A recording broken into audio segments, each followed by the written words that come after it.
Au cœur de la mafia des Love Bond, peut-on ainsi lire à la une du quotidien Observateur, avec au menu des révélations sur l'enquête de la gendarmerie ouverte au sujet de cette affaire de trafic de visas. Selon l'Observateur, 5 personnes impliquées dans cette affaire ont été déférées lundi par la section de recherche de la gendarmerie. Djidjat Diouf, manager de Viviane, Mamadou Mbaye alias Petit Mbaye, Abdoulaye Diouf Kébé, Henri de Batiche et Kali Soumaré sont accusés des infractions d'association de malfaiteurs, trafic de migrants et faux usage de faux. Ils jugeaient de fausses manifestations avec des cachets de l'orchestre de Viviane pour faire voyager des candidats à l'immigration, indique l'Observateur, selon lequel, quotidien, la chanteuse Viviane Chidid se trouverait dans le collimateur des enquêteurs. Le parquet ne veut pas s'arrêter à sanctionner des lampions et l'option d'ouvrir une information judiciaire recouvre la crainte que des commanditaires et autres complices sont encore tapis dans l'ombre, écrit le quotidien critique. D'ajouter que pour percer le secret des cachets diplomatiques monnaie à prix fort, les mises en cause risquent au minimum ampli des mandats de dépôt en chez de 6 mois en prison. Une perspective qui a peut-être incité Viviane Chidid et son ex-mari à prendre la parole pour s'expliquer, comme rapporté par le quotidien Tribune. Ils ont démenti les insinuations, précisant n'avoir rien à voir avec cette affaire de trafic de visas. Il reste que le manager de Viviane et sa bande risquent gros, très gros même, d'autant plus que depuis l'éclatement de cette affaire, dit-on, c'est le bras-le-bas de combat dans des ambassades occidentales, surtout celles de la zone Schengen, qui n'entendent pas laisser passer, rapporte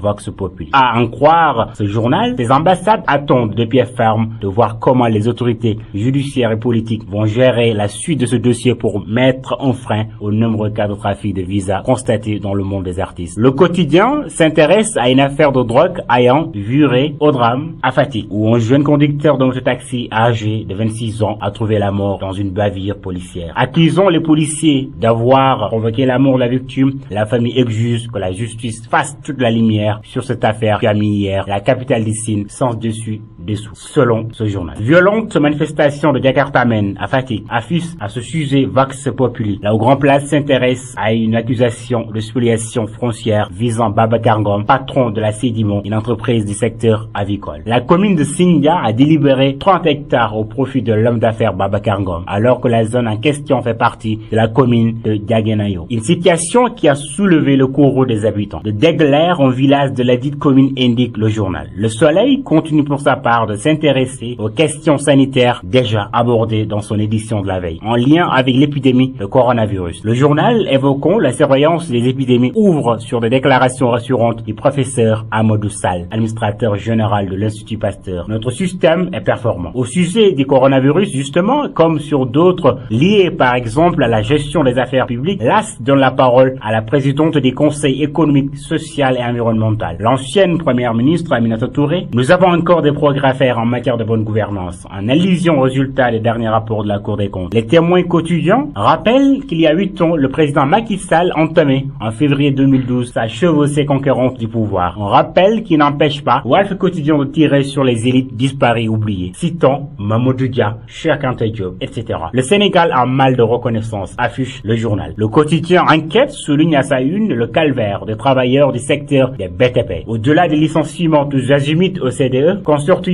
d'entreprises, une référence dans les travaux publics et les bâtiments, le journal note que le mal-être gagne le secteur du BTP. Bonne lecture.